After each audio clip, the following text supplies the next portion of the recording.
Subhanallah walhamdulillah wallahu akbar. Subhanallah walhamdulillah. फितन दौर में कुछ लोग नकाब और बुर्के को लेकर इस्लाम का मजाक उड़ाने की कोशिश करते हैं। कहते हैं कि जब आप इतनी बड़ी बड़ी बातें करते हैं कि इस्लाम ने औरतों को ये हक दिया वो हक दिया, तो फिर ये बुर्का जैसा जुल्म क्यों कर रहे हो आप? ये पर्दा क्यों औरतों पे आपने लगा रखा है? ये पर्दे में औरतों को क्यों रखा है आपने? ये कपड़े गर्म और ब्लैक कपड़े पहनने पर क्यों मजबूर कर रखा है? उसके जवाब में मैं एक मुख्तसर बात अर्ज करना चाहता हूँ कि दर हकीकत औरतों का पर्दा ये जुल्म नहीं है। औरतों का ये पर्दा उन पर जबर नहीं है। औरतों का ये पर्दा उनके तहफ़्फ़ुज़ की इज्जत और उनके तहफ़्फ़ुज़ का फराहम करना है। ये पर्दा उनको तहफ़्फ़ुज़ फराहम करता है। ये पर्दा उनको अज़मत दिलाता है। ये पर्दा एक जबरी कानून नहीं है। मैं इसके ताल्लुक से एक बात अर्ज करना चाहता हूँ। एक मरतबा मीडिया पे बात चल रहा था, अगर हमारी इस्लामी बहनों को मालूम होगा, उन्होंने अखबारात या न्यूज़ सुनी होंगी तो उनको पता होना चाहिए कि बीच में कुछ हालात ऐसे गुजरे कि जर्मन के अंदर पर्दे और नकाब पर पाबंदी लगाई गई। बड़े सख्त कानून लाए गए और कहा गया कि जो औरत पर्दे की हालत में दिखेंगी, हाल ये किया जाएगा कि उस पर सख्ती के साथ उससे निपटा जाएगा, उस पर जुर्माना भी किया जाएगा और हो सकता है कि सजा भी दी जाए। बहुत सारी इस्लाम पर फिदा होने वाली हमारी बहनों ने इसके खिलाफ एहतजाज भी किए, मगर जबरी कानून था, नाफिज कर दिया गया। हिंदुस्तान के मीडिया ने उस बात को बहुत उछाला और उछाल के कहा कि साहब जर्मन में जो हुआ वो सही तो हुआ है, आखिर औरत को पर्दे में बिठाने की क्या जरूरत है, पर्दे में रखने की क्या जरूरत है। नागपुर में एक अखबार की कॉन्फ्रेंस चल रही थी, उसमें मुझे भी मदऊ किया गया। कुछ गैर मुस्लिम रहनुमा भी बैठे हुए थे और वो इस बात पर जोर दे रहे थे, बार बार ये मनवाने की कोशिश कर रहे थे कि पर्दा इस्लाम का एक जबरी कानून है जो औरतों पे नाफिज किया गया है।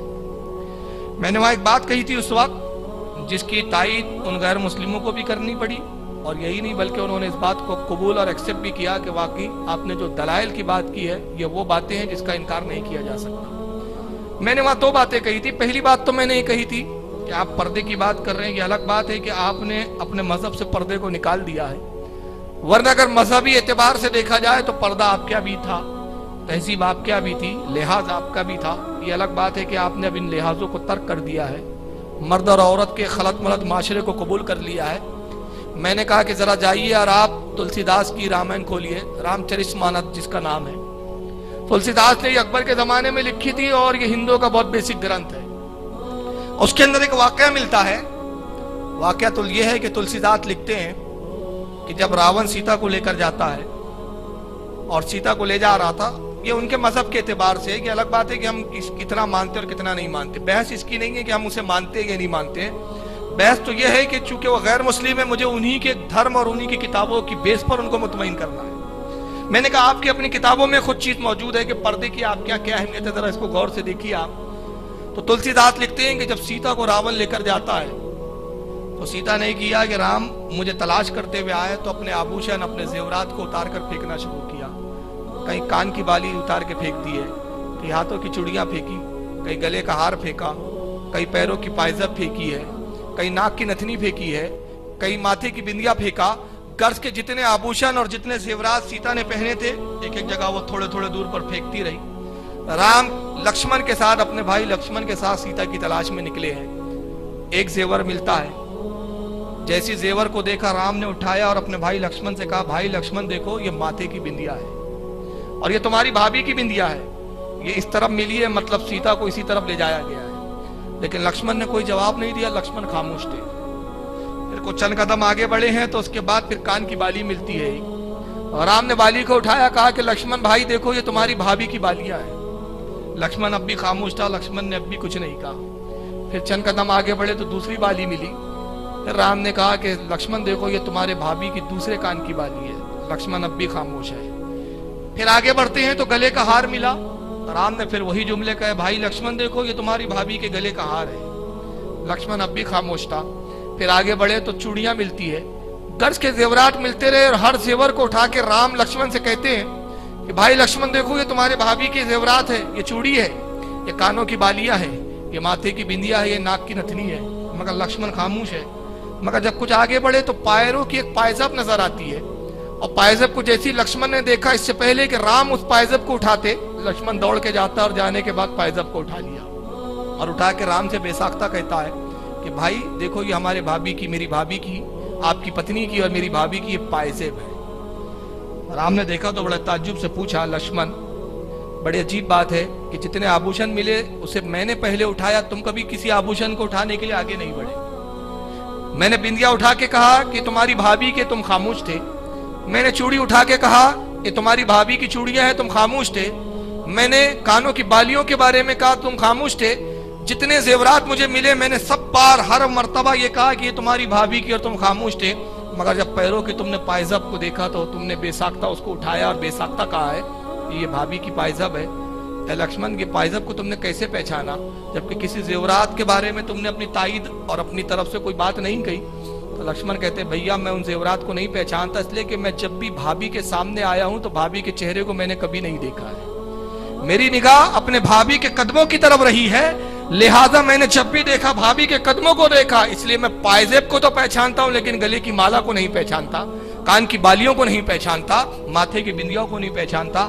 मैंने कहा आपके धर्म में भी ये पर्दा था कि एक देवर जब भाभी के सामने आता था तो उसके चेहरे को देखना भी गवारा नहीं करता था। ये अलग बात है कि आपने अपने मजहब को छोड़ दिया है, लेकिन इस्लाम ये दुनिया का वो मजहब वाहिद है जिसको अल्लाह ने बनाया है, जिसको रसूल ने नाफिज किया है। ये आपके बनाए हुए मजहब थे, इसमें अमेंडमेंट हो सकता है, इसमें तगय्युर और तब्दीलियां हो सकती है, मगर अल्लाह के बनाए हुए मजहब में तब्दीली नहीं की जा सकती।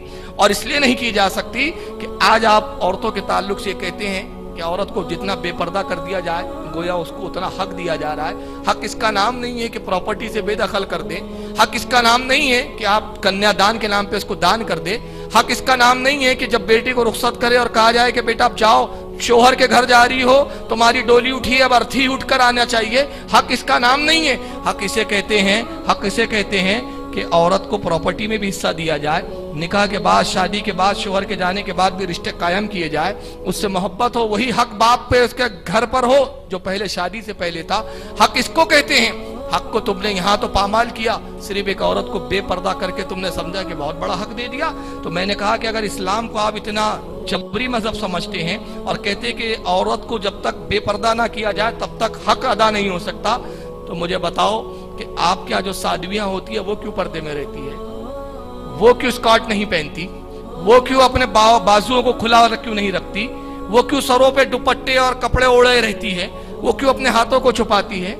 चर्च में जाइए तो जो चर्च में नंदे होती है, जो नंद होती है, वो ग्लॉस क्यों पहने होती है, सर पे स्कार्फ क्यों पहने होती है। तो उसमें से एक साहब कहने लगे कि देखिए वो इसलिए होती है, सब नहीं होती, कुछ मखसूस होती है। मखसूस जो होती है कुछ नंदे बनती है जो उस सलीके के लिबास में होती है। सब औरतें साध्वियां नहीं बनती, कुछ साध्वियां होती है जो उस लिबास में होती है। तो मैंने कहा गोया आप ये कहना चाह रहे हैं कि हमारे मजहब की कुछ मुकद्दस खवातीन हैं जिनको ये मुकद्दस लिबास दिया गया है, ये लिबास मुकद्दस है और ये मुकद्दस लिबास इसलिए इस तरह पहनना है कि मुकद्दस खातून है। मैंने कहा इस्लाम में और आपके मजहब में यही तो फर्क है कि आपने माशरे में चंद औरतों को मुकद्दस समझा है, माशरे में चंद औरतों को तकद्दुस दिया है, लेकिन इस्लाम वो दुनिया का मजहब है जो सारी खवातीनों को तकद्दुस देना चाहता है, सारी इस्लाम की औरतों को मुकद्दस देखना चाहता है। तुमने माशरे में मखसूस तबके को एक मुकद्दस समझा है, लेकिन इस्लाम हर अपनी बेटी और अपनी हर माँ और अपनी हर बीवी और बहन को मुकद्दस देखना पसंद करता है। तो ये पर्दा जबरी नहीं है बल्कि ये तहफ्फुज़ फराहम करता है। इसलिए मेरी माँ बहनों को चाहिए कि इस पर्दे को वो जुल्म ना समझे बल्कि देखे कि रसूल की शहजादी खातून जन्नत ने कैसा पर्दा किया है। कोई औरत कितनी ही अजीम हो जाए लेकिन कसम खुदा की वो रसूलुल्लाह की बेटी फातिमा से अजीम नहीं हो सकती। फातिमा के पर्दे का ये हाल है रदियल्लाहु ताला ना। मौला कायनात अली मुर्तदा फरमाते कसम वहदहु ला शरीकी, मैंने फातिमा बिनते रसूलुल्लाह से बेहतरीन औरत को नहीं देखा। कसम खुदा की फातिमा इतनी बापर्दा थी कि उसके बालों को भी आसमान ने कभी नहीं देखा है। ये खातून जन्नत का पर्दा था। अल्लाह के नबी फातिमा के पास आते हैं रदियल्लाहु ताला अन्हु और अपनी शहजादी से पूछते हैं कि ये शहजादी बताओ औरत के हक में सबसे बेहतर क्या है। अर्ज करती है बाबा जान औरत के लिए सबसे बेहतर ये है कि अपने घर में ठहरी रहे, जरूरत हो तो तभी बाहर निकले, जरूरत हो तो किसी महरम के साथ निकले, ताना ना निकले। आका ने फरमाया अच्छा बेटी फातिमा ये बताओ और इससे ज्यादा औरत के लिए क्या बेहतर है। عرض کرتی ہے بابا جان عورت کے لیے اس سے بہتر یہ ہے کہ جب نماز کا وقت ہو جائے تو وہ اپنے گھر میں ہی نماز پڑھے. ارشاد فرمایا ہے میری بیٹی کیا اس سے بھی بہتر عورت کے لیے کچھ اور ہے؟ عرض کرتی ہے یا رسول اللہ اس سے بہتر یہ ہے کہ نماز وہ اپنے گھر کے تہخانے میں پڑھے, بیسمنٹ میں پڑھے. تو اللہ کے نبی نے اپنے بیٹی کی پیشانی کو بوسہ دیا اور ارشاد فرمایا کہ بیٹی فاطمہ تو نے عورت کی فطرت کو پہچان لیا ہے. تو یہ عورت کا تقدس ہے, یہ عورت کی عظمت ہے. پردہ اس کو عظمت فراہم کرتا ہے نہ کہ اس پہ ظلم و جبر کی بات کرتا ہے.